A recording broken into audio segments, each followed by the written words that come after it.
La petite fille aux allumettes.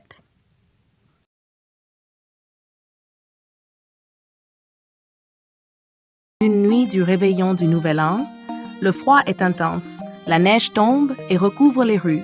Les gens, joyeux et excités, sortent dans les rues pour accueillir la nouvelle année. Dans le froid mordant de l'hiver, une petite fille, la tête découverte et les pieds nus, tâtonne dans l'obscurité de la nuit. En sortant de chez elle, elle portait des chaussures en toile, mais ces chaussures en toile ne servent à rien.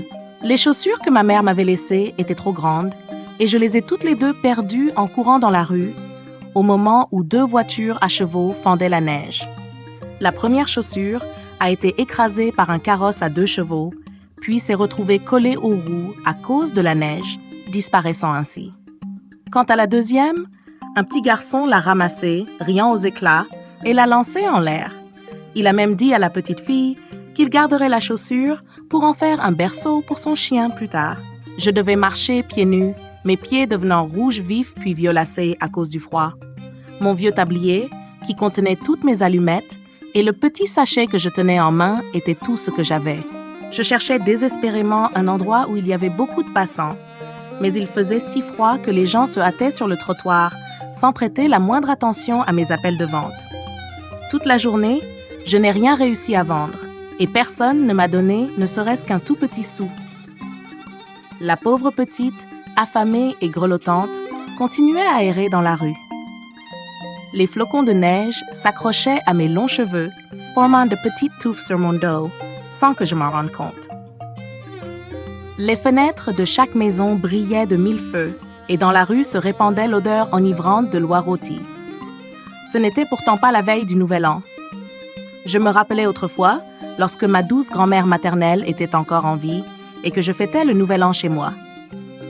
Mais la faucheuse est venue emporter ma grand-mère, la fortune s'est évanouie et ma famille a dû quitter la jolie maison ornée de lierre printanier où j'avais vécu des jours chaleureux pour se réfugier dans un recoin sombre constamment assailli par des remarques méprisantes et des injures. Je suis blottie dans un recoin du mur entre 2 maisons dont l'une s'est légèrement retirée. Je ramène mes jambes contre mon corps, mais à chaque instant, le froid devient de plus en plus mordant. Pourtant, je ne peux pas rentrer chez moi sans avoir vendu quelques paquets d'allumettes ou sans qu'on me donne ne serait-ce qu'une pièce, car mon père me battra sans faute. De plus, il fait tout aussi glacial chez nous. Mon père et moi vivons dans le grenier, juste sous le toit, et bien que nous ayons calé les interstices du mur avec de vieilles planches, le vent continue de siffler à travers les fissures dans la maison. À cet instant, mes mains sont devenues engourdies. Ah! Si seulement j'allumais une allumette pour me réchauffer un peu, n'est-ce pas? Si seulement je pouvais sortir une allumette et la frotter contre le mur pour réchauffer mes doigts. Finalement, j'ose allumer une allumette. L'allumette, si sensible au feu, s'enflamme aussitôt. La flamme, d'abord d'un bleu pâle, devient progressivement d'un bleu profond, puis blanche, et enfin s'embrase en un rose éclatant autour du bâtonnet de bois, brillant d'une lumière si vive qu'elle émerveille les yeux. Je chauffe mes mains sur l'allumette qui brille d'un éclat rouge, tel un charbon ardent. Oh, quelle lumière magique!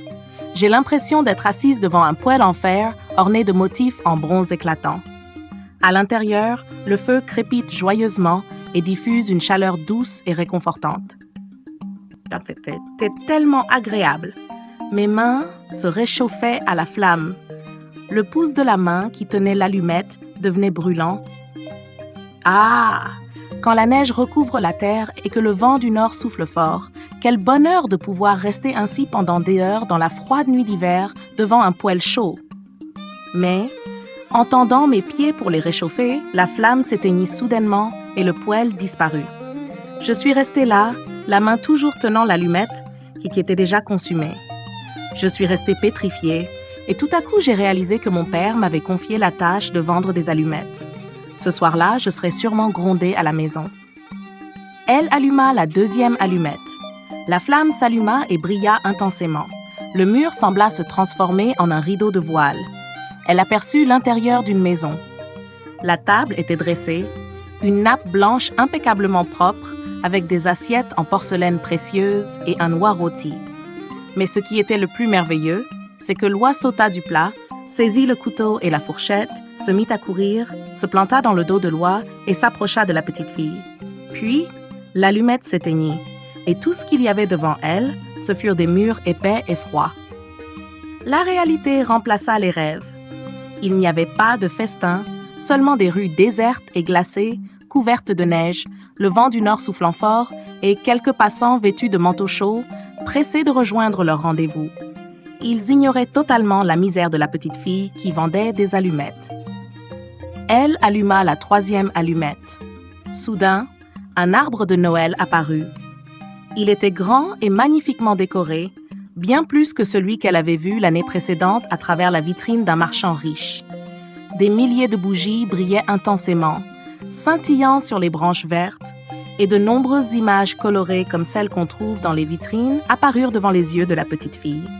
Elle tendit les mains vers l'arbre, mais l'allumette s'éteignit. Toutes les bougies s'envolèrent, montèrent dans le ciel et se transformèrent en étoiles. « Il doit y avoir quelqu'un qui est mort », pensa la petite fille, car ma grand-mère, la seule personne gentille avec moi, est morte depuis longtemps, et elle disait toujours « Quand une étoile brille plus fort, cela signifie qu'une âme monte vers Dieu. » Elle alluma une autre allumette contre le mur. Une lumière bleue se diffusa autour d'elle, et la petite fille vit clairement sa grand-mère souriant à elle. « Grand-mère, s'écria-t-elle, emmène-moi avec toi. Je sais que lorsque l'allumette s'éteindra, tu disparaîtras aussi comme la cheminée, l'oie rôtie et le sapin de Noël précédent, mais s'il te plaît, ne me laisse pas ici. Avant, quand tu n'étais pas encore avec Dieu le Tout-Puissant, nous étions tellement heureux. À l'époque, tu m'avais dit que si j'étais sage, je te retrouverais. Grand-mère, je t'en supplie, prie Dieu Tout-Puissant pour que je puisse venir avec toi. Il ne me refusera pas, je suis sûre. » L'allumette s'éteignit brusquement et l'illusion brillante sur le visage de la petite disparut également.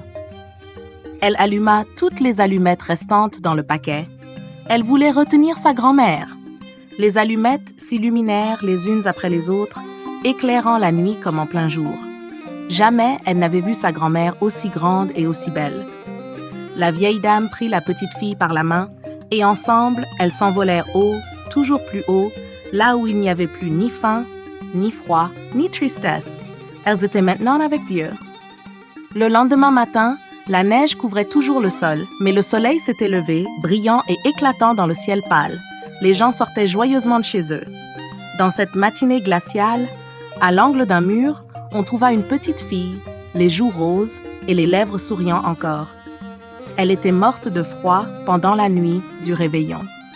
Le premier jour de l'an se leva sur le petit corps sans vie de la fillette, assise là, entourée de ses boîtes d'allumettes, dont l'une était entièrement consumée. Les passants se disaient « Elle a sûrement voulu se réchauffer !» Mais personne ne savait les merveilles qu'elle avait vues, ni le moment magnifique où elle s'était envolée avec sa grand-mère pour accueillir les joies du Nouvel An.